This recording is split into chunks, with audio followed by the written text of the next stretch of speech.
Сонсогч та бүхэндээ орой мэндийг дахин хүргэе. Дэлхийн монголчуудын эмжэл радио 88.3-аас 7 хоногийн даваас баасан гарагийн 20 цаг 10 минутаас хүргэж байгаа. Хоолболтол хов зугаартай шаршуу нэвтрүүлгийн 2025 оны 3 сарын 27-ны пүрэв гарагийн дугаар шуурхад бэлэн боллоо. Студид хөтлөгч Чанцаа Амийн хариулагчаар ундрахнаар ажиллаж байна. Нэвтрүүлгийн хамтраалагчаар сайхан амьдрах орчин хүн бүрт хамгийн загварлаг чанартай бүтээгдэхүүнийг хамгийн хямдар эм дизайн тавилгын дэлгүүр мөн архитай хадгалаа 100 сая эзэн болоорой хадгаламжийн урамшуултай аян дахиад зарлагдсан байна. За энэ ариг гэдэг нь ариг гэж сонсогдоод байгаа гэсэн шүү. Ариг мөг яах чил намайг ярьсан чи чаг энэ ариг штэ л гэсэн нөө. Би мэдэж штэ би мэдэн штэ гэдэг. За тэгээ манайхан түрүү жил ч одоо нөө жинхэнэ хоолоо хингээ ховоо сонсдог гэсэн. Энэ жил одоо юу хийж явахдаа сонсцгоод байна те. Энэ жил ер нь хоол мол хий турж мураад байгаа юм болоо манай хоол хийж сонсгоо жоохон багассан баг шүү дээ те. За түрүү жилиг одоо шаршууных нэг ховжиг базгатай их намжим баздаг болчихсон. Намжим зүгээр чимээгүй сонсоол дотроо нэг хэд үг хэлжээл байдаг гэсэн юм шиг. Эхлээ сенсацтай базалддаг л байлаа да. Тэглээ шүү дээ тий. За өнөөдөр танилцуулах алдарт нь л орцгоё. За амын шамар алдарт нь танилцуулах. За би өнөөдөр романтик энедмийн киноны хаан гэгддэг жүжигчнийг танилцуулах чинь Хью Грант гэдэг залууг танилцуул. Яа шүү дээ. Мэдхүү те. Сонсоод тэгээд чиний мэдгүй зөндөө олон юм би мэднэ. Тэрээр. Тэгвэл та яриг үлээ. Яриг. Би ингэж байгаа юм байна л да. Би ч нэг байнга интернетээс мэдээ хардаг штэ тантай. Тэгэл байсаж байгаа л их чиг юм харгалан ясий. Ярьцсан юм шиг санагдахаар л өглөө үдсэн мэдээ ингэж хараад бодогдоод идэв юм шиг. Би ч бүгдийн сайхан шалгаа. Би нөөс саяхан имийг тухай хайж үзчихсэн байхгүй юу? Тийм үү? Яа тэгэхээр нөө юун тоглосон штэ умпа думпа гэж гараад ирсэн штэ. Би дэ умпа думпа гэж гарч ирэх юм бүр гайхаад энэ маань ямар сонирхолтой болж вэ гэдэг. Эйгөө сонирхолтой амьдрдаг юм байна. Тэгээ нэг амьдралын нэг жоохон харсан санагдаж байна. Тэр би яриаггүй. Тийм байна. За тэгвэл хичээс шинэ мэдээлэл олж сонсох байхаа. Бас хөөхөн хов олж ирээд байгаа шүү дээ таач.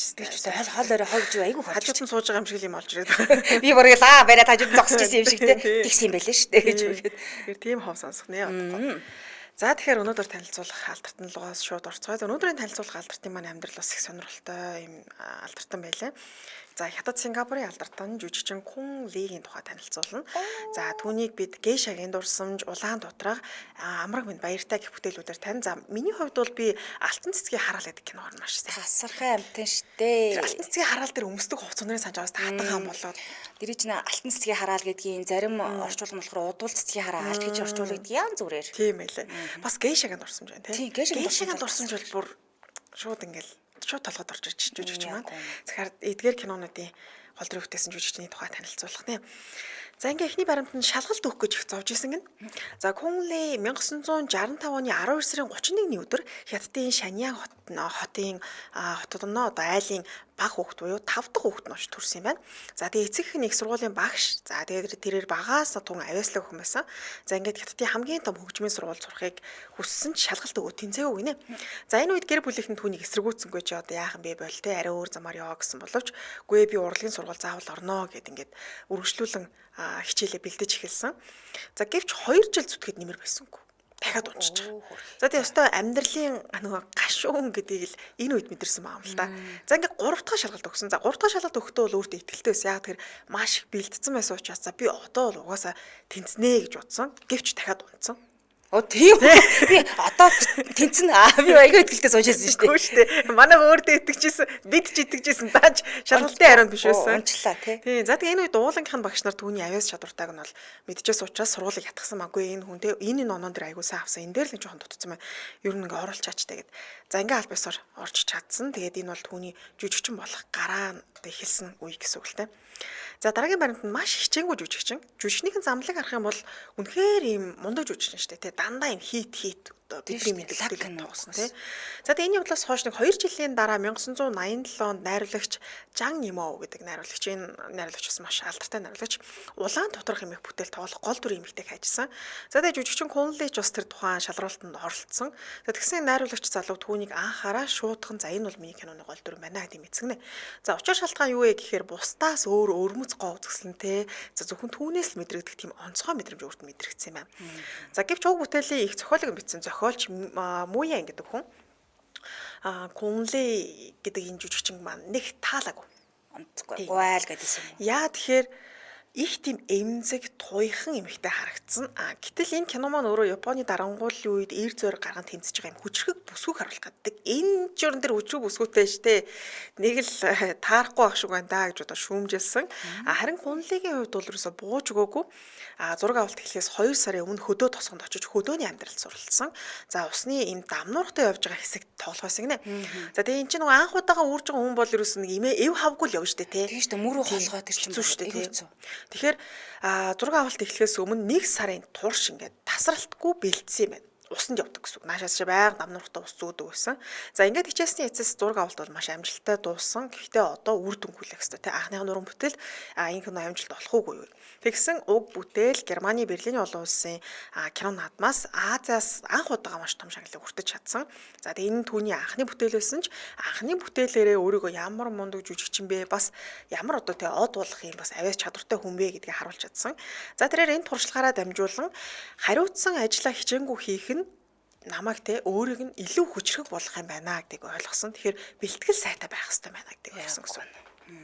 Тэгээ үүний дараа 1991 онд нээлттэй хийсэн улаан дэнлүү гэсэн байлаа. За энэ дээр болохоор зарим нь өөр л орчуулагдаад л л те.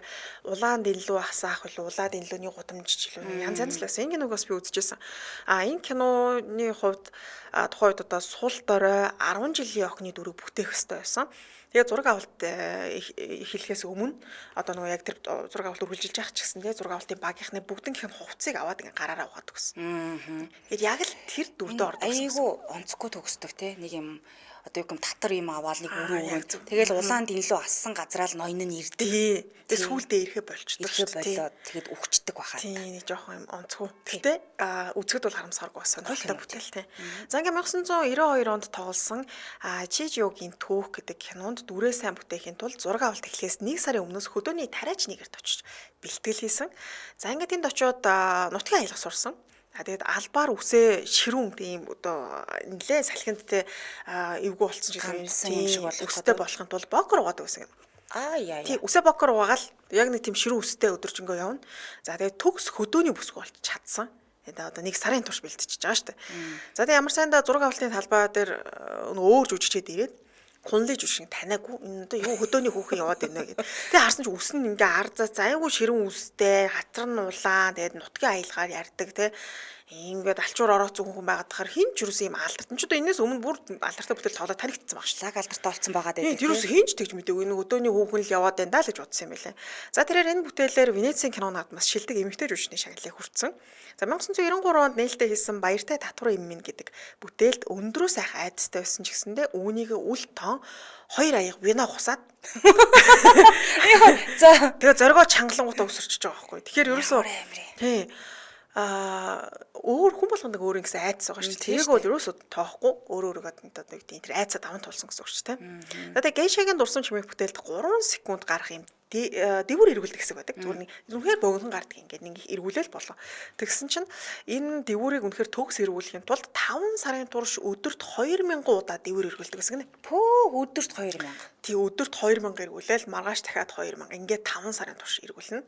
За үүний ачаар зураг авалт эхлээд нөгөө 3 секундын зураг авалт эхлэнгүүт шууд эргүүлээл тэгээд баг нэг удаагийнхаар ингээд болчихсон гэсэн үг. Тэгэхээр ажилдаа ямар хичээнгүү те өөртөө ямар өндөр шаардлага тавьдаг түүндээ бас хүрч чаддаг нь бол ойлгомжтой баг. За тийм учраас түүний жүжиглэх чадвар анхнаасаа л ер нь бол сайн байсан. Гэхдээ сайнаасаа баг ингээд одоо л төгс рүү очсон гэсэн үг. Баг төгс төгөлд болсон. За тэгээ түүний хамгийн дургуй зүйл бол өнөөдөр зохиолоо аваад маргааш кинонд тоглох. Бэлтгэл авахгүй гэсэн үг шүү дээ. Тэр өөрөө өгөх дургуй. Ерөөсөө зайлшгүй наан тодорхой хэмжээний хугацаанд бэлтгэл хийдэг. За тэгээ жүжигчний хэлж агаар би нэг кино тоглохдоо 6-аас 7 сарыг зарцуулдаг гэж байгаа. За тэгээ 6-аас 7 сарын за 2-оос 3 сар нь дүрдээ орох бэлтгэл гэсэн үг. Тийм байна. Тэгээ одоо нөх хөдөө очоод те зураг авалтандаа бэлтгэн процессыг хэлж байгаа юм байна. Тэгэхээр маш юм хичээнгүй жүжигч байх нэ. Лаг байна нэрэ. Гоё амтан л та харцсан марцтэй тэр би хаа байж байгаа нь үнэхээр гоё. За сайхан амьдрах орчин хүмүүст хамгийн загварлаг чанартай бүтээгдэхүүнийг хамгийн амдаар эм дизайн тавилгын дэлгүүрийг танилцуулъя. За илүү олон хүнд амьдрах сайхан орчин бий болгох үүднээс 17 жилийн туршлага дээр үндэслэн олон улсаас хамгийн сүүлийн үеийн загварлаг чанартай тавилгыг хамгийн хэм дунаар хэрэглэгчдэд хүргэж байгаа. За маш олон сонголттой эднийх.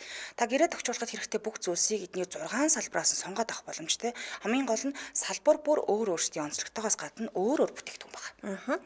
За будин гэхэд сая 900 сая төгрөгнөөс за сая төгрөгнөөс эхэлж байгаа юм билээ. За тэгэхээр манайхан том өрөөгөө бүрэн тохижуулах бол эднийхээс 4.5 сая төгрөгөнд бол өлгөөн тохижуулчихна гэсэн үг. Олон улсын эрүүл аюулгүй стандартыг хангасан байгаль дээлтэй. За нэг дороос гэртээ одоо авах тавилгуудаа бүгднийг авчна гэсэн үг. Тэгэхээр хол яваад өдөржингөө хаагаад төлөө өгдөгөх шаардлагагүй. За мөн хэрэглээний лизинг төлбөрийн олон нөхцөлтэй бүгдээрээ одоо нэг айхтар баян мал биш шүү дээ. Тэгэхээр бас хуваан төлөөд ингээд авчиж болох нь. Тавилгаас захиалчж болох юм байлээ. Интерьерийн үйлчлэгээс үзүүлнэ. Ямар тавилга хоорондоо зохицох вэ гэдэг бас мэдгүй болно шүү дээ. Хөдөлж авч байгаа хүмүүс. Жишээл би байна. Би нэг том ороо авцсан тийм нүдний баримжааг авцсан чи тэр маань өрөөний мөн талыг хэцлээд байгаа ш. Очтой нэг хэмжээл очиход болох юм шиг тийм. Маахын тийм өрөөдөө гэж. Би ч баг тэгсэн ш нүдний баримжаагаар л хусч игээл очоод баахан хайж яжгаад авсан ч бас жоохон тийм ааз. Тэгэхээр эднийгээс очоод авсан бол бас тийм зөвлөгөөл авчихвал байсан байла. За тэгээ тавилгын салбарт 17 жилийн туршлагатай ажиллаж байгаа юм хамт олон. За тэгээ хамгийн том давуу тал нь юу юм гэсэн чинь дизайн брэнд олон улсын стандарт шаардлага хангасан бүтээгдэхүүн борлуулдаг гэдгээ баталсан олон гэрчлэгээ байдаг. Тэгэхээр энэ гэрчлэгээнүүдийг та очоод үзээд хараад танаа тийм гэрчлэгээ байдаг гэсээ харьяа үзье гэд үзэж болох юм билээ шүү. За их байршлав таавал дүүргийн Мишель тавилгын ихтлгүүрийн Б-гийн 1, Б-гийн 6, А-гийн 6 тасагт байрлаж байна. Холбогдох утасны дугаар 9688 60 93 90 20 65 28 гэсэн дугаар холбогдорой. Сошиал хаяг нь M Designs Brands гэдэг хайхаар гараад ирнэ.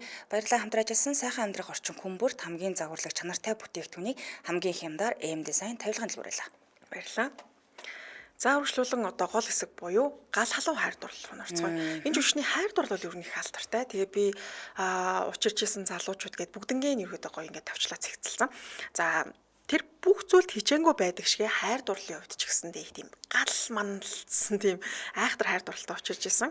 За түүний хамгийн анх тоглосон киноны найруулагч буюу за түүнд анхны харцаа шууд энэ кинонд тоглоулъя гэж шийдвэр гаргаж исэн. Найруулагч Жан Имовтой кино зураг авалтын талбайд ч одоо хөдөө процесс нь явагдаад байгаа шүү дээ. Тэ зураг авалт явагдаж байгаа. Тэр хугацаа нэгэндээ ерөөдөө тасаад бибиндээ сүлд бол сэтгэлтэй болоод дуурсан юм байна. За тэгээ найруулагч Жан Имов түүнээс 15 насаар ах их нэртэй хүн байсан. Тэгэхээр энэ бол мэдээж гол асуудал нь байна, тийм. За тэгээд тэдний хамтран гаргасан Улаан тудраг кино алдартай болсны дараа тэдний Янаг амргийн харилцаа нь олон нийтэд ил болсон. Энэ хоёр ч ингээд нууц амргийн харилцаатай байна гэх. За ингээд найруулагч Жан Имов эхнэрээсээ Альпесор салаад Кунлитэй Альпесор үерхэж эхэлсэн. За ингээд тэдний яг нэг юм эрен үерхэлж байгаа юм л та. Хамтдаа бүр одоо яг юм төгс хос гэх юм уу. Найруулагч нь бол өөрөө шилдэг найруулагч, жүжигчин болохоор бүр жүжиглийн төлөө төрсэн юм жүжигч магадгүй шүү дээ. За тэгээд энэ хоёр маань хамтран уран бүтээл хийгээд тэр болон бүгд бараг хит болсон. Тий. За ингээд тэрээр найруулагч Жан Имовгийн нийт 8 кинонд гол дүр бүтээсэн байдаг. За цаг хугацаа урсан өнгөрөх тусам найруулагч Жан Имов түүнд гэрлэх санал юус тахгүй л гоцсон. Хүлээлээ л юм байна. Тийм найруулагч Жан Имовгийн хувьд бол яг энэ Кунлитэй Янаг амргийн харилцаа нь хайр дурлал гэхээсээ илүүтэйгээр нэг юм онгод нь байсан гэх юм уу? Тийм л юм байна. Яг урлагийн онгод нь байсан гэх юм уу? Тэгэхээр нөгөө энэ жүжигчин бүсгүйг харж тэр уран бүтээл хийх тэр онгод нь төрдөг. Нөгөө талаараа бол хайр дурлал нь арай хоёрт байсан юм шиг байна. Ажлаа түрүүнд байд юм уу? Тийм. Тэгэхээр Кунлигийн хувьд бол гэрлэмээр байсан. Хайр дурлал тийм амар амгалантай тийм амьдралыг хүсэж исэн. Гэтэл найз залуу нь болохоор үгүй гэрлэлт гэдэг бол нэг цаасалт үдий зүйл штэ. Би бол хүнтэй гэрлэхийг хүсэхгүй байна гэж хэлсэн. Кунли бол үнэхээр гэрлэхийг хүсэж исэн учраас сүүлдээ бол ер нь жоохон шантарч эхэлсэн. Тэгээд за ер нь ингээд салита гэсэн шийдвэр төрсөн. Ингээд тэд 1995 онд сүүлийн хамтарсан уран бүтээлээ гаргаад хоёр тишээ болж байгаа гэдэг Альпесор мэдэгдсэн. Тэгэхээр нийт бол ингээд 8 жил үргэлжсэний эцэст хоёр тишээ болсон юм байлаа. За дараачих нь гэрлэлт рүү орцгоё. 1996 онд Сингапурын бизнесмен Хуан Хо Шан гэдэг хүнтэй гэр бүл болж удаан хугацаанд хүсэж исэн хурмын даашин зам өмссөн тий. 8 жил үерхэд гэрлэх санал байхгүй, мөрөөдлөх хурмыг хийж чадаагүй. Тэгэхээр энэ залуутай гэрлэх нь гэрэлсэн. Гэхдээ яг нь мөрөөдлийнхэн залуу биш л байсан л та тий. Салцсан. Тэгээд гэрлэлтээ бол ерөөдөө тогтвортой байхыг маш хичээсэн. Нөхрөө дагаад Хонконг руу нүүсэн. За нөхөртөө анхаарч үр хүүхэдтэй болох гэж хичээсэн боловч хүүхэдтэй болж чадаагүй мөлий. За ингээ 2000 онд Азийн хямралаар нөхөр нь бол алдартай бизнесмен байсан боловч бизнес нь том цохилтонд ороод за жүжигчин бүсгүй нөхөртөө дэм болохын тулд дахиад уран бүтээл тоглож гисэн. Уг нь ингээ жоохон амралтын байдал байсан мэлээ л дээ. За гэвч түүний нэр хүнд нь өмнөх шигэ байгаагүй. Өмнө нь бол бүр ингээ үнэхээр од байсан бол цаг хугацаа өнгөрөх тусам дахиад дараагийн одууд гарч ирж байгаа шүү дээ тий. За ингээд 2006 онд X найз залуулах найруулагч Жан Имов нь холбогдсон түүнтэй. За Алтан цэцгийн хараал хэмээх киноны би гол дүрийг хайж байгаа. За энэ гол дүрд бол ерөөс чамаас өөр тохирох ямар ч жүжигч алгаа гэж хэлсэн. Тэгээ ятгсан. Чи энэ киноны гол дүр тоглож очие гэд. Тэгээ удаан хугацааны дараа X найзлуутайгаа уулзаад тэгвэл эхэндээ бол их тийм шууд мал зөвшөөрөөгүй мөлий. Тэгээд дараа нь X найзлуун зохиол өгсөн киноны зохиол би ийм кино хийх гэдэг хамаа чи уншаад үзээч гэд. За ингээд явсныхан дараа зохиолыг уншсан чи үнэхээр гоё сонирхолтой зохиол байсан. За ингээд тухайн Алтан цэцгийн хараал гэдэг кинонд тоглохоор шийдээд за энэ кинонд дахиад хит болсон шүү дээ. За ингээд нэгэн цагт нэгнийг гал мэт хайрлаж байсан хос эргэн нэгдэж уран бүтээл гаргаж за тэр нь бүр хит болсон. За тэгээд энэ үед тэднийг эргэж нийлсэн, марьсан гээл маш олон цуу яриа дахиад гарч ирсэн. За мэдээж нөхөртөө бол ийм алсын зайны харилцаатай байгаа даа. Яа тэгэхээр нэг нь бизнесмен те бизнесээ хөгжиж байгаа, нөгөөх нь зураг авалт гэдэг ингээд бие биенээсээ хол байсан. Тэгээд энэ үед чинь нөхөр нь эхнэрийнхээ тухай те ийм шар мэдээллүүд гэх юм маш олон зүйлсүүдийг сонсч ирсэн. Өө X-тэйг нийлж байгаа байна гэл. Тэгээ эхэнтэй чаав зүгээр өсөн мөс сүүлдээ тэр нь бүр ингээ хар болж гэдэг юм уу те. Ер нь ан цаг үсч эхэлсэн юм байлээ. Чи нэрээ тэгээд байгаа юм уу гэж бодож эхэлсэн байна л да. Тэгээд салахаар шийдвэр гаргасан. За ингээд гэрэлтэй батлууснаас хойш 13 жилийн дараа хоёр тийш болсон байдаг. За хятадын хамгийн үзэсгэлэнтэй бүсгүй найруулагч Жан Имовтай 8 жил, Сингапурын бизнесмен Хуан Хо Шантай 13 жил гэж байгаа. Тэгэхээр амьдралынхаа хамгийн үзэсгэлэнтэй он жилүүд буюу 20 гаруй жилийг энэ хоёр залуудад зориулсан. Гэхдээ сэтгэлийн шарахтай үлдсэн. За тэгээ энэ цагаас хойш тэр хайр дурлалд ингээд сэтгэл хөөрхөө болсон. Ер нь тэ нэг тийм хүлээлт байха болсон гэх юм уу? Тийм л юм. Хайр гэдэг бол ер нь жоохон хийсвэр зүйл юм байна да. Тэгээд цаашдаа би насан туршдаа ганцаараа тэ амьдарсаар байхад ер нь хүсэн дээр юм байна да гэсэн юм шийдвэрт хүрсэн юм байна. За гэтэл гинтхэн түүний амьдрал тун романтик гадаад залуу орчирсан.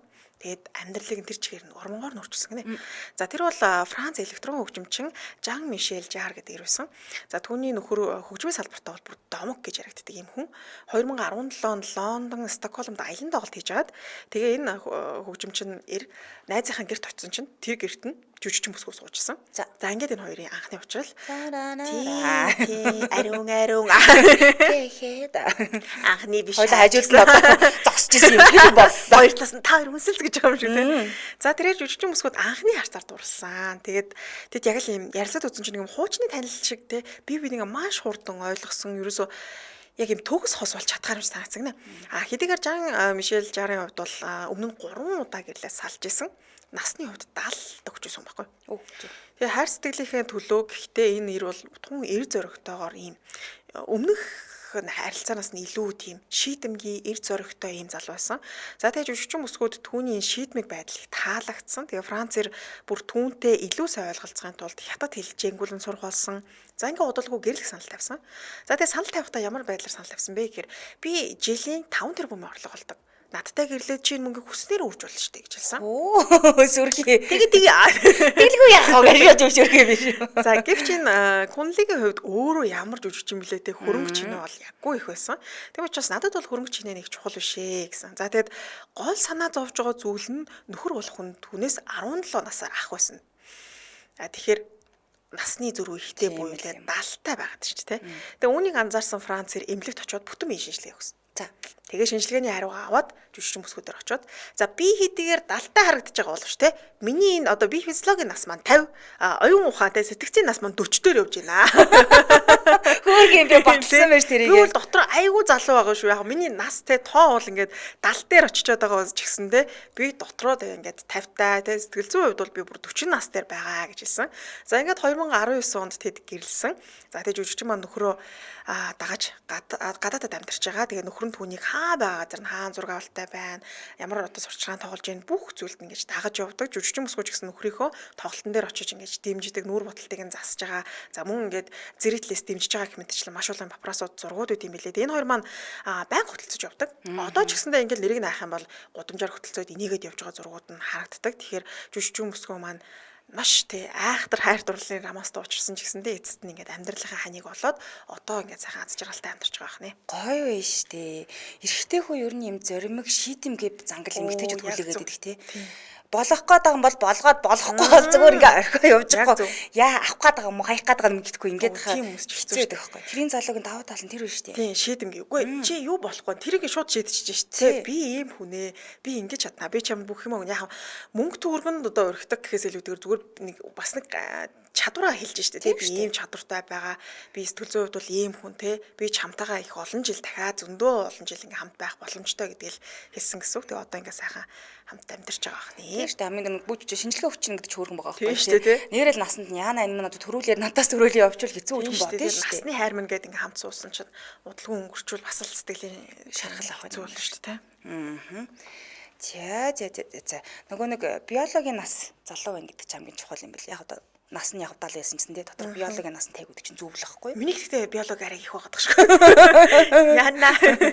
Тэгэхгүй миний биологийн нас хэд дээрээ ч явж идэг юм гэдэггүй. Дараа нэг үзмээр л юм байна. Харин тийм байна. За одоо нэг сайхан аз жаргалтай амьдарч байгаа мундаг жүжигч юу ярих вэ нэрээ. Тийм шүү дээ. Үнэхээр мундаг жүжигч. Тоглосон тэр уран бүтээлүүдийг нь манай бас сонирхоод үзээрэй үнэхээр мундаг жүжиглэлттэй. Тэгээд өөрөө мэрэгчлээ үнэхээр хайртай юм билээ. Маш олон ярилцлагууд өгсөн байлээ. Би тэр болгоныг нь бас нэвтрүүлэлт оруулж чадсангүй. Ярилцлагуудыг нь үүсгэх болгонд дандаа л би ажилдаа хайртай. Тэгээд жүжигчин хүн байхын хамгийн гоё зүйлсүүдийг бол ингээд энэ хүн бүр ингээд бүгднгээ мэдрээ. Тэгээд тэрийгээ ч гэсэн юу гэдэг юм өнгөө олоогүй гэх юм уу. Сая бол ингээд маш олон золиос гаргаж хичээсний эцэст олж авсан нэр хүнд. Тэгээд одоо ингээд сайхан хайр дурлалаа олсонд бол би аюу баярлаа. Би ч баяртай байна уу. Жаргаж. За яг үр хөвгтөл юм да тий. Бодвол санаа зовхон. Гэтэ эдний хувьд бол арай өөрөөр шийдэх боломжтой байгаа л та өргөж авдаг ч юм уу яадаг чинь тий. Өөстөө мэдих бодлоготэй гэдэг шиг. За тэгвэл дараагийнхаа алтарт нь л оръё. За романтик нийтмийн киноны хаан гэж бүр альбиасаар нэрлэгдэх Хью Грантыг танилцуулъя. За Хью Жон Мунго Грант гэдэг нэртэй байна. Жихнэр нь 1960 оны 9-р сарын 9-нд төрсөн одоо 64 настай Англи Британий юм жүжигчин гэж явдаг. Дээрээс нь продюсер хийдэг. За Британий кино академийн шагнал алтан бөмбөрцгийн шагнал зэрэг хэд хэдэн шагналыг хүртсэн. За Эмигийн 2 шагнал нэр дэвшсэн. За 2006 онд болохоор хүндэт Цезарийн шагналыг бас авсан юм билээ. 2018 оны байдлаар яасан гэсэн түүний кинонууд дэлхийд харин нэгдээ 3 тэрбум орчим $1 ашиг алижина олцсон байсан. Тэгэхээр үнэхээр гашиг орлоготой юм жүжигч. За 22 онд болохоор Time of сэтгүүл Грантыг их Британий бүх цаг үеийн шилдэг 50 жүжигчний нэгээр аль бие бассаар нэрлсэн байдаг. За ингээ бага наснаас нь дурдвал тийм ээ. Грант болохоор Хам Смит эмнэлэгт болохоор Сьюзен Маклин болон Ахмад Джеймс Мури Грант нарын 2 дахь хүү болон мэндэлсэн байдаг. За нөгөө удмаараа бас их нэр хүндтэй цэргийн хүмүүс байсан гэх юм уу да. Өвөө нь болохоор хурандаа юм хүн байсан байлээ. Джеймс Мури Грант нь болохоор дэлхийн 2 дугаар дайны үед болохоор эр зориг манлайлын одонгоор бүр ингээ шагнагдчихсэн лаг хүн байт юм лээ шүү дээ. За Грантийн аав нь ч гэсэндээ одоо өвөөгийн дагаад гэх юм уу аавыгаа дагаад тий. Малай болон Германд 8 жил далайн эрэгт офицер хийжсэн. За тэгээд эренгүүтээ хевсний бизнес эрхлээд гольф, усан будгаар зурах зэрэг хоббитой байж агаад за 2006 онд аавынхаа энэ хоббиг нь дэмжиж 9 сард нь болохоор Ахмад Грантийн тэр цуглуулсан зургийн цуглуулгыг түүний хүүгийн зохион байгуулсан Джеймс Грант усан будгийн 30 жил нэртэй ийм сайн үйлсийн үзэсгэлэн гаргасан юм байлээ. Джон Мартин гэлээд гаргасан. Тэгээд энийг болохоор осон орлогоор сайн үйлс зарцуулсан гэсэн. За Хьюгийн ээж нь болохоор сургуулийн багшаар ажиллаж байсан.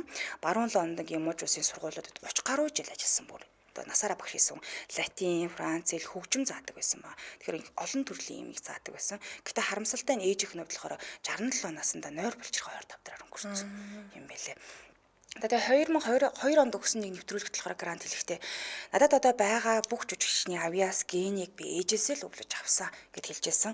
Аав ээж хоёр нь хоёулаа цэргийн гэр бүлийн хүүхдүүд байсан ч гэсэндээ түүний гэр бүл нэг тийм баянч нийлэг бол байгаагүй.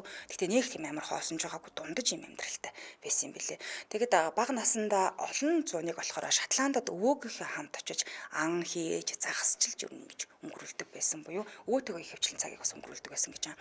Ингээд Нотинг Хилл хотын Латимер гэдэг ахлах сургууль, Лондон байрладгийн сургуульд суралцж исэн. Тэгээ эндээсээ анх нөгөө жүжиглэх хавьяасаа нээжсэн юм уу сургуулийн тайзан дээр гараад сургуулийн жүжиг тоглодог штеп. Эндээсээ бас одоо нээжсэн гэсэн үг. Ингээд дараад нь болохоор Оксфордын сургуульд орсон байдаг. Их Британий хамгийн нэр хүндтэй сургууль гэж явдаг. Оксфордын сургууль болохоор энд нь англи хэл утга зохиолын чиглэлээр суралцаад 1982 онд төгссөн байдаг. Тэгээ сургуулийнхаа болохоор жүжигийн клубт нь явдаг байсан. Маш идэвхтэй оролцдог байсан. Тэгээ тухайн үедээ хэд хэдэн жүжигт бас тоглолцсон байсан юм л та. Тэгээд Оксфордд сурдаг байх үед болохоор нэг энедмийн одоо нэг жүжигчдийн хамтлаг байгуулагдсан байсан. Тэгээд эннээсээ хойшлохоор өөрийнх нь хошин мэдрэмжийг илүү хөгжүүлсэн гэж туссан гэж ярьдаг юм байлээ. За Хью Грант болохоор сургуулийнхаа дараа кино урлаг руу орох хэсэгт нэлээд хэрэгэлцэжсэн гинэ. Өөр нь лаг мэрэгчлээ байгаад гэдэг. Тэгээ мэрэгчлэрээ ажилласан дээр юм болов уу жүжигчин болох уу яах вэ гэхэд тэгж хэсэг ингээд одоо судалж хагаад зах зээл судалгааны компанид хэсэг ажилласан байна. За би үгүй ажиллая гэд. За төгссөн ч гэсэн жүжигчин болно гэдэг шийдвэрээ гаргахтаа маш удаа эргэлцсэн, удаан бодсны эцэст л жүжигчин болохоор шулуутсан юм билээ. Өөр ажил хийсэн ч гэсэн нөгөө л юм руу татагтаад ирсэн жүжигчин болмоор санагдаад. За тэгээд нөгөө нэг тэтгэлэг ингээд авах гад нэлээ хөөцөлдсөн юм билээ л дээ бусад сургуулиудад. Гэхдээ тэтгэлэг авч чадаагүй учраас Лондонгийн их сургуулийн урлагийн хүрээлэнгээс урлагийн түүхийн чиглэлээр докторийн зэрэг хамгаалах саналаас нь татгалзаад тэгээд жүжигчин болохоор шийдсэн байдаг. За карьерийнх нь эхлэл нь яаж тавигдсан гэсэн чинь 1982 онд болохоор нэг юм богино хэмжээний кинон тоглоод жүжигчний замлаа анх эхэлж байсан. За 87 онд болохоор бас бүтээсэн дүр нэг сонирхолтой. Ижил хүүсний дүр бүтээж байсан. Тэгээд энэ дүрээр болохоор Венецийн кинонод бас шилдэг эрэгтэй дүрийн шагналыг шууд авсан байдаг. Ер нь бол эхнийхээ киногоор л алдарт үрсэн. Манай хоёр адилхан юм тий. Тийм багаз. Ойлоо яг ийм ижлэгэн төстэй болж байдаг шүү дээ. Зарим нэг талаараа. Яг үнэ. Эхнийхээ өдөр бүрийн хэмжээний киногоор шууд л шилдэг эрэгтэй жүжигчин шагнал хүртсэн баам л да. Яг алдар хүндийнх нь оргил болохоор 1990-ад оноос эхэлсэн буюу For Wedding дөрвөн хурим гэдэг кино байдаг шүү дээ тийм. Тэр нь болохоор 1994 оны кино. Энэ кино болохоор дэлхийд даяар хит толоод Hugh Grant-ыг шууд супер од хэмжээнд авчирсан. Эргэл буцалгүйгээр болсон. За араас нь романтик инедмийн жанрын сэтгэл татамт дүрүүдийг араас нь бүр ингээд тоглох болсон байгаа юм л да. Ингээд 2000-ад оны онцлог бүтээлүүд нь болохоор Bridget Jones Diary гэдэг кинонд хошин жах итгээд Darcy-гийн дүрээр олон хүнийг хөгжүүлсэн буюу одоо ингээд романтик киног бол ингээд базж ийсэн аа. Романтик инедмийн киног базаад эхэлж байгаа байхгүй. Ингээд хослуулаад ингээд эхэлсэн гэсэн. За тэгээ Love Actually гэдэг Британий ерөнхий сайдын дүрийг хөгжилтэйгээр бас бүтээсэн байдаг. Энэ бол мэдгүй байх. 2003 оны кино байгаа.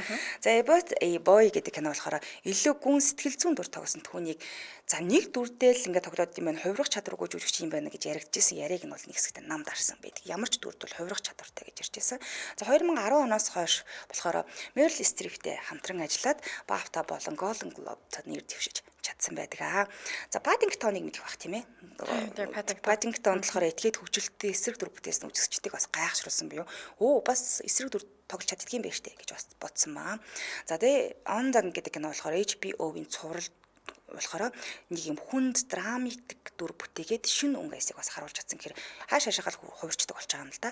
За ингээд удалгүй жүжигчнээсээ гадна продюсерийн ажил нэлээд олон хийдэг болсон. Өөрийнхөө хувийн одоо продюсерийн фильмийг байгуулад, продюсерийн компани байгуулад өөрийн болон бусад кино төсөлд хөрөнгө оруулж ажиллаж эхэлсэн байдаг. За алдартай кинонууд нь бол ойлгомжтой. Тэгээ дөрвөн хурим гэдэг түүний дэлхийд дахинд одоо алдаршуулсан байдаг. Notting Hill гэдэг кино байдаг. Julia Roberts хамгийн хайр татам кинонуудынх нь 1999 оны кино байдаг. Тийм бас нөө Сандра Буллоктай хамтарсан бүтээл нь бас гоё юм шүү Аа. дээ. За тэгээ Paddington байна. Онцлог төрх нь болохоор хошин, мэдрэмжтэй. Гэхдээ инээмсэглэн хүмүүсийг татдаг гинэ. Зөөлөн инээмсэглдэг. Жинхэнэ англи имижтэй гэдэг жаа. Тэгээд анхны одоо үеийн дөрүүд нь романтик, чимхий, даруу залуу байсан бас сүүлдээ арай хөвгчлээ. Хорон дөрүүдэд тоглож ихсэн хүмүүсийн хал нэлээ татсан гэж аа. За зан чанарын хувьд болохоор ер нь хэвлэлээр алдартнуудын дүр тоглохоос залхаж байгаа нэг хэсэг бас илэрхийлжсэн. Одоо үгдэн тэгээ сайдын дүр ч юм уу нэг юм дүр тоглохоос залхаж ирсэн. Тэгээд хэвлэл мэдээллийг хэрэгслээр хувийн нууцаа хамгаалдаг гэдэг нэлээ алдартай. За киноны зураг авалт үеэр болохоор өөрийгөө нэлээд тууштай, хүсэл тэмүүлэлтэй, төгс түгэл рүү тэмүүлдэг гэдгийг бол хэлдэг юм байлээ. Харин Америкийн кино шүүмжлэгч Дэйв Кер хэлэхдээ болохоор Гранд кино урлагт дүрээ бэлтгэх гэж цаг зав зарцуулдаг нямба жүжигчин гэдгээр алдартай буюу танаа үнтэй бас адилхан маш нарийн бийддэг. Гэхдээ энэ нэг тийм сайн зан чанарч бас биш л дээ. Хитрхи өөрийгөө шүтэмширдэг гинэ. Өөрийгөө одоо шүтэмширдэг хэрэг юу гэх. Эго өндөртөө. Тийм байна тий. Гэхдээ энэ хитэрсэн. Бүр хитэрсэн юм тий. Хитрхи өөрийгөө шүтэмширдэг. Иргэн тойронд бас нөлөөлөд юм. Нөлөөлдөг Би чи өстой гоё залуучгүй ингэ яваад идэм багтаа. Энэ нь яаж илэрлэн гэсэн чи одоо кино зураг авалт ингээл болж байгаа шүү дээ. Мэдээж кино зураг авалт ганц жүжигчин байхгүй тийм маш олон хүмүүс байгаа. Кино зураг авалт чинь төвөгтэй ажил. Тэгтэл яг өөрийнх нь стандартын дагуу хүссэн үр дүндээ хүрх хүртлээ эцэс төгсөлгүй дахин зураг авалт хийдэг. Гү наа чин болоогүй. Дахиад гүй би болсонгүй. Бисаа ингэчлээ. Гү. Ийм шаардлага тавьдаг гинэ. Энэ нь яг нэг талдаа дүрэлэг бүтээх гээд байгаа боловч хамтран ажиллаж байгаа хүмүүстэй жоохон хэцүү болж шүү дээ тий. Байд тийм хамтран ажилласан нь бүгдийг нэг л мэдтгэл юм бэлээ. Тэр нь жоохон хэцүү байх гэдэг. Сандра ши танилцуулаад үргэлжлүүлье. Эрэгтэй хадгалаад 100 сая эзэн болоороо хадгаламж урамшуултай дахиад зарлагдсан байна. Тэгэхээр та 16.5% хүртэлх өндөр хүдээгээр хадгаламжаа нийлгээд сар бүр хосоороо гадаадад аялах эрх нэг харилцагч. Энэ бол өмнө нь байгаагүй. За 1 сая төгрөгийн эзэн 3 харилцагч, 500 мянган төгрөгийн эзэн 5 харилцагч, сүүлийн 4 хооронд таарсан бүх харилцагч 50 мянган төгрөгийн эзэн болж аяны хугацаанд тодрох 700 гаруй харилцагчтай нэг нь жилийн эзэн супер урамшуулах 100 сая төгрөгийн эзэн болох нэ. За тэгээ 100 сая гэдэг ч юм уу хатарх мөнгөчтэй тийм. Тэгээ дээрэс нь 16.5 гэдэг маань маш өндөр хүү юм байлээ. Угаасаа нэгэнт л хэдүүлгээр нь бол хадгаламж тодорхой хэмжээнд үүсгээд явж байгаа ш. Тэгэхээр өндөр хүүтэй хадгаламжинд хадгалчвал бас их ашигтай байгаа тийм. За тэгээ 2024 оны супер урамшуул буюу 100 саяын эзнэр Сэлэнг аймгийн малчин ах тодорсон байсан гэнэ. Тий. Тэгээ яасан бэхээр хотод эрэхтэй их дэлгүүрийн салбарт хадгаламж нээлгээд аздан Тэгэл аздаг болсон. Тэгэхээр аз ёндоо юм да. Тэ байх юм аа. Одоо энэ чинь 3 сарын 1-ээс 12 сарын 31-ний хүртэл үргэлжлэх учраас танд боломж байгаа. Ариг бахантай 16.5% хүртэлх хүүтэйгээр өндөр хүүтэйгээ хадгаламжуудаас нь сонгохын, шинээр хадгаламж нээлгсэн, хадгаламжаа сунгасан, хадгаламжиндаа орлого нэмсэн 50,000 төгрөг тутамд урамшуулын нэг эрх аваад урамшуулалт нь оролцуул явчих юм байна. Холбоод хотсын дугаар 70 10 техник 70 10 техник гэсэн утас руу холбогдороо зөвхөн Эрдэнэт дархан болон Улаанбаатар хотын салбаруудаар үйлчлүүлж оролцох боломжтой. Сошиал хаяг нь 100 сая Ариг банк цэгимэн мөн Ариг банкт имэн гэд орохоор гараад ирнэ. Баярлалаа. Хамтран ажилласан Аригтай хадгалаа 100 сая эзэн болоороо хадгаламжийн урамшуулалт аян дахиад зарлагдсан байна. Баярлалаа. За үргэлжлүүлэн мэдээлэл хүргэе. За хэд хэдэн асуудалд бол оролцож байсан. Яас ингэж гэсэн чинь гүтгэлэг тагнаг чагнагтай холбоотой нэхэмжлүүд гараараасаа гаргасан гэхээр яг ингээд хүү грантын хувьд болохоор Британи дахь хэвлэл мэдээлэл ёс зүйн асуудлыг ил тод болгоход нэлээд чухал үр гүйцэтгэсэн хүн гэж ярьдаг. Хэд хэдэн томоохон гүтгэлэг болон хууль бус тагнуулын хэрэгт одоо оролцогцоороо нэхэмжлэл гаргаж ирсэн буюу нэг араас нь хандаж мөрдөжсэн эргүүд бас нэлээд гарч ирсэн. За News of World гэдгийг шууган гарсан. Яас ингэж 2011 онд одоо Британи News of the World сонин олон алдартнуудын утсыг хууль бусаар чагнажсэн. За. Энэ сонин шүү дээ бүр чагнаж байсан ил болоод дүүлэн дарахсан байдаг. За тэгээд бусд нь чимээгүй байхад Хью Грантын талаараа нэлийн тод дуурайад утас нь миний утсыг бас чагнадаг байсан гэдгийг хүлээн зөвшөөрсөн байдаг. За тэгээд энэ шуганы мөрдөг шалгах ажил дэмжлэг үзүүлээд мөрдөн байцаалтын үеэр гэрчээр оролцсон байт юм билээ. Тэгээд тухайн үед болохоор таблет хэвлэл бол хорт хавдраа гэж бүр тодорхойлж ирсэн байдаг. За тэгээд нэхэмжлэл гаргасан тохиолдол болохоор 2023 онд дахиад The Sun сонины эзэмшдэг News Group Newspaper сонины эсрэг хууль бус мэдээлэл цуглуулсан гэх үндслээр нэхэмжлэл гаргасан буюу гүтгэсэн. Ямар ч холбоогүй мэдээлэл ингээ гаргасан. Тэгээ нэхэмжлэл нь болохоор утас чагнах хувийн мэдээлэл хулгайд алдах гэрт нь тагнуулж оруулдаг юм биш үү? Гэрчин бүр оруулах зэрэг хууль бус аргуудыг ашигласан гэдэг бол алдарснууд байсаж байгаа л хулгайд юм алдсан гэдэг тэр баг мэдээллийг авч байгаад гарцсан юм шүү. Тэгдэг боломжтой юм байна. Бас гэрт нь ороод тий хувийн мэдээлэл ч юм уу одоо нууц мэдээллүүдийг авчдаг юм байна шүү. Бусад алдартнуудын хувьд цагдаад мэддэггүй хаг утгаад тэр айхтар нууцыг дийлэгчвэ гэж айсан л байна. Магадгүй. Ингээд тэгсэн. Тэгээ нэхэмжлэлийн хүрээнд санхүүгийн нөхөн төлбөр шаардаагүй нөгөө юу яасан юм бэлээ. Нэхэмжлэл ингээ өгсөн чинь тохиролцоо маш их хэмжээний мөнгө өгөө гэдэг ингээд гэсэн. Гэтэ та нарын мөнгө чинь би авахгүй. Харин үнийн шүүлт байна. Ил тод бай. Тэгээд олон нийтийн мэдээллийн хэрэгслэр хариуцлагатай бай гэдгийг илэрхийлсэн байдаг. За энэ тэмцлийн үр дүнд яг үрсэн ингээд гэсэн чинь хэвлэлийн хяналт ёс зүйн талаарх олон нийтийн анхаарлыг бол татаж эхэлсэн. Хэвлэл арай л муухай ханддаг юм байна гэд. За Hackett Off нэртэй компанид ажилд идэвхтэй оролцсон. Тэгээ энэ хэвлэл мэдээлэл хууль бус үйлдвэрийг зогсоох зорилготой хөдөлгөөн байна. Тэгээ энээс хойш одоо ядчил алтартнуудын утсыг хууль бусаар чагнахаа болж эхэлж байна тий. Тэгээ одоо энэ тэнд дагаад нөгөө гүтгэлгийн чинжтэй мэдээлэл гаргахаа болно. Ядаад л гэрт нь зөвшөөрлөг нэвтрэхгүй болчихж байгаа юм л да. За тэгээ Хью Грант олон нийтэд ийдэг даруй имижтэй гэсэн амьдралын туршид хит хэд хууль эрх зүйн асуудлаас орж исэн. За хамгийн том анхаарал татсан хэрэг нь юу юм бэ гэдгсэн чинь 1995 онд гарч исэн биеийн үнэлгээтэй холбоотой хэрэг байдаг. За нэг юм баларсын бус юм аа. Яасан гэдгсэн чинь 1995 оны 6 дугаар сард Хью Грантыг Лос Анжелес хотод биеийн үнэлэгчтэй яг үйлдэл дээр нь аман секс хийж байх, машинда хийж байхад нь цагдаа нар баривчилсан байдаг. Тий сонссон байна. Машин дээр нь цагдаа нар очсон шүү дээ. Одоо энэ нөгөө биеийн үнэлэгчийн зураг хүрэгтэй юутай ингээл байж л та. Тэгсэн чинь энэ нөгөө цагдаа нарын нэг тийм нийтийг хамарсан нэг ажиллагаа болдог шүү дээ. Тэр юм байна. Яг ажиллагааны үеэр мань хоёр машин дотор байхгүй юу. Тэгээ үйлдэл дээрээ баригдана гэдэг шиг яг ингээд мэлхий харьцаа тийм үү татны харьцаанд орох жахта баригдаад буян болж исэн. За энэ биеийн үнэлэгчийн нэр нь болохоор Зевин Браун гэдэг бүсгүй байгаа. За тэгээд түүнийг ёс зүйн зөрчсөн олон нийтийн газар садар самуу үйлдэл гаргасан үндслээр буруутгасан байдаг. За тэгээд шүүхийн өмнө өөрөө ч гэсэн бурууга хүлээн зөвшөөрсөн. Тэгээд шүүхийн шийдвэрлийг авсан. Энэ яасан гэхээр $1180 торгуулийг төлсөн. За тэгээд дээрэс нь бичиг үсэг мэдлэг ёс суртахууны талаарх сургалтанд хамрагдах ёстой болсон. За тэгээд юм уу албадан хөдөлмөр гэдэг шүү дээ. Хөдөлмөр үйлчлэгээ их шийтгэл хүлээсэн байдаг юм байлээ. За энэ яг шүүхэд ингээд очихоос өмнө болохоор өөрөө орохоос өмнө олон нийтээс уучлалт гуйсан байсан. За би нэг юм буруу юм хийчлээ гэд. Хариуцлагаа бүрэн хүлээмж зөвшөөрсөн. Түүнийг шүүмжлэлт өртгөөс арай бага шүүмжлэлт өртөөсөн гэх юм уу? Энийг аварсан гэсэн. За тухайн үедээ чи найз бүсгүйтэй байсан шүү дээ. Өргөж байсан жүжигчин Элизабет Хёрли түүнтэй төр хугацаанд харилцаагаа үргэлжлүүлсэн байна. Сэтгэл санаагаар дэмжиж гэх юм уу да. За ингээд түүний Америк хэд хэдэн телевизийн шоунд сурталчилгаар төлөвлөж байсан. Томоохон студийн кино нь бол 9 сар кино гарахаас нь 7 хоногийн өмнө 2-7 хоногийн өмнө барьчихсан юм билээ. Инээс болж жоохон асуудалт ингээ орсон. За 2007 оны 4 сард болохоор түүнийг папарацци Young Oetker гэдэг нэг залуу одоо папарацци гэдэг тийм энэ залуу танхаарсан эргээр бас гомдол гаргасан байдаг. Тэгээ энэ талаар бол Грант аль бие усаар бол мэдээлэл хийгээгүй, үйл явдлын талаар тайлбар хийгээгүй. Харин 2007 оны 6 сарын 1-нд прокурорын алба нотлох баримт хангалтгүй гэсэн үндслээр энэ хэргийг бол хэрэгсэхгүй болгосон байдаг. За уцаа хакертулсан. Нөгөө сонссон гэдэг аа штэ. Удас хакерцсан төлөө 2000-ад оны сүүлээр Их Британд өрнөсөн хамгийн том хэвлэл мэдээлэл ёс зүйн шуугаануудын нэг байсан. Энэ зөвхөн өөрийнх нь бишсэн штэ. Улаан алтартан улс төрчнөр бас орсон юм билээ. Хохирогчдын арга эрдэнэ хүртэл нөлөөсөн байдаг. За тэгээд 2011 он Британий алдарт таблоид сонин болох News of the World сонин алдартнуудын улс төрчид жирийн иргэдийн утасны дууд шуудан хууль бусаар нэвтэрж ирсэн ил болсон. Тэгээд шууганд игдсэн байдаг. Хохирогчдын болохоор Hugh Grant, за Принц Уильям Мели Даулар нар энэ Мели Даулар гэдэг нь охин болохоор нас орсон юм билээ. Зэрэг олон хүн багтсан. За тэгээд энийг өөрийнхөө уцыг чагнажсэн гэдгийг мэдээд энэ хэргийн эсрэг идэвхтэй байр суурь илэрхийлсэн байдаг. За тэгээд энэ үр дагаварт нь бол News of the World сонио хаагдсан. Тэгээд энэ сонио хаагдахад ягаад шууган тарьчих гэсэн чинь энэ сониж өөрөө 168 жилийн настай сонио байсан юм. Ийм удаа үйл ажиллагаагаа явуулсан. Гэхдээ бохир аргаар дандаа мэдээлэл олж авчихсан юм хаашаач юм битээ. Тэгээ 2011 онд хэвлэлтэй ингээд зогсооцсон. За тэгээ Британий засгийн газар хэвлэл мэдээллийн ёс зүйн алдаа, эрх зүйн зохицуулалтын холбоотой аль бие ёсны мөрдөн байцаалт бүр шинээр ингээд явуулсан байдаг. Тэгээ одоо л энэ талаар хууль ингээд гарцсан байгаа л гэсэн үг. За тэгээд өөрөө байр суурь нь болохоор би зөвхөн өөрийнхөө эрхийг хамгаалах гэж тэмцээгүй те маш олон хүмүүсийн төлөө тэмцлээ гэд ярьж байсан байдаг. За хувийн амьдралаас нь дурдвал бас энэ хэм сони амьдралтай юм билээ шүү дээ. 1987 онд Испани Ремондо Алвинто гэдэг 1980 оны кинод Лорд Брайаны дүр тоглож байхдаа Грант жүжигчин Элизабет Хёрлтэй танилцаж холбоотой болсон.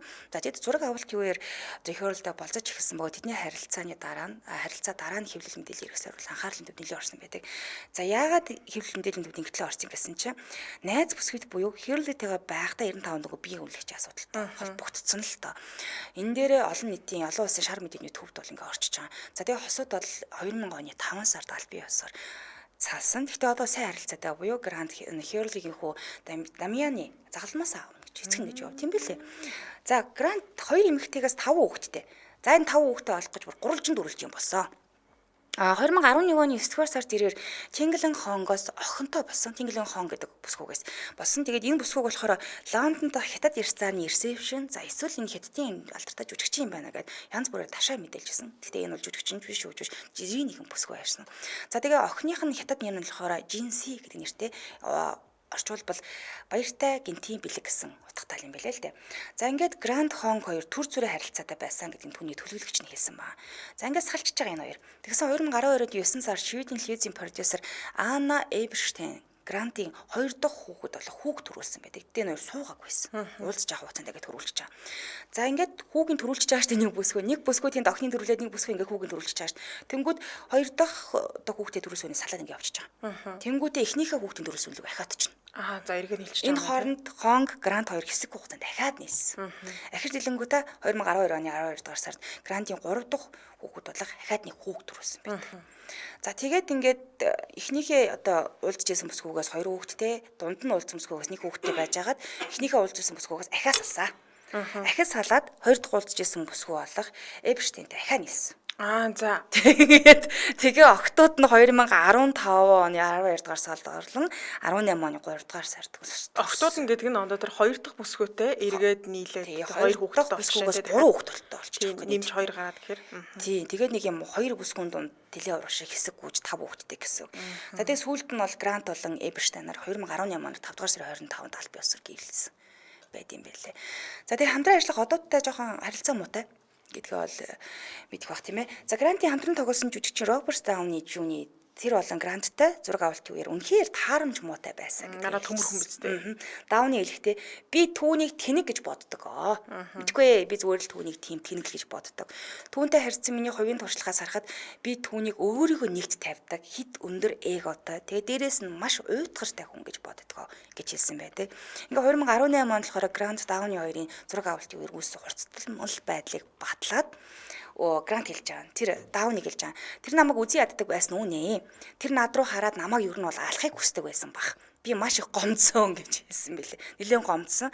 За тэгээ тэдний хэдэн 10 жил үргэлжилсэн хэрүүл маргааныг баталгаажуулсны үр дүн Дауни Твиттерт бичиж гисэн. За грантаа олон нийтэд тайлбар хийсэн бөгөөд би одоо ингээд олон нийтэд тайлбар хиймээр байна гэдэг Twitter-т бичмээр байна гэсэн грант зөвшөөрсөн байдаг. За грант мөн Drew Barrymore-тай хөгжин болон дууны бүтээг авцад таарамж муутай байснаа хэлсэн буюу бас их хүмүүстэй таарад идэг хүн биш юм билээ. Тэгээд өөрийн хүсэн гэхээр за Drew би одоо жаахан үзий яддаг байсан байхаа. Гэтэ би бол түүнийг биширдэг байсан. Бид зүгээр л тийс өөр хүмүүсээ гэж грант хэлжсэн байдаг. Тэр Лос Анжелесийн би болохоор Лондонгийн хөгшин зүй үнэлтэй хамгийн нийтдээ бид хоёр бол Кенаны зураг авалтын үеэр хэсэгэн хурцтудмал байсан ч гэсэнтэй миний бодлоор бид хоёрын хоорондын зохицол сайн байсан юм шиг санагддаг. Заримдаа хурцтудмал байдал сайн үрдэ үүсгэдэг гэж хэлсэн бэлээ. Бас сайн нэлээ. Тэг хамгийн дургу 3 эмэгтэйг нэрсэн. Энд нь хин гэсэн чинь Juliana Moore, Rachel Weisz тэгээд Drew Barrymore-тай таардаггүй. Ер нь бол дургу. Яг нь сүүлдээ Drew-тэй эвлэрсэн юм бэлээ. Норжууд уг нь хамт кинод тоглоод тэр кино чи хит болоо үсттэй тий. Тэ харилцаа нүх юм уул юм байна. Одоо л яг эвлэрсэн л явж байгаа гэсэн. Нөгөө хоёр дуу нь эвлэрээгүй.